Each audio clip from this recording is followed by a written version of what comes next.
Writing a script for a visual medium is no joke, let me tell you. There's so much information to relay, but you want to trust your team to pack it all in and the audience to pick up on the choices the characters are making and the obstacles preventing them from those choices and the stakes for if they can't make the choice, etc., etc. You get what I'm saying.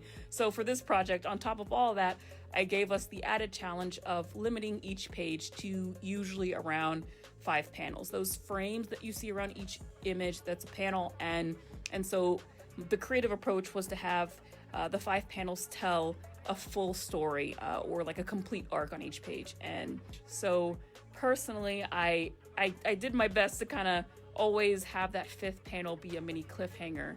And then the goal was to kind of figure out how do we get from the beginning of the page to something that's gonna subvert it or tie up wherever we started, right? So this one in particular, where our main character has been kidnapped by her rival team and is waking up with little context, but knowing that Liberty Night is very close to starting, there's just a lot going on. And originally we had this long, drawn-out baddie monologue about how she's gonna come back and kill her and yada yada yada.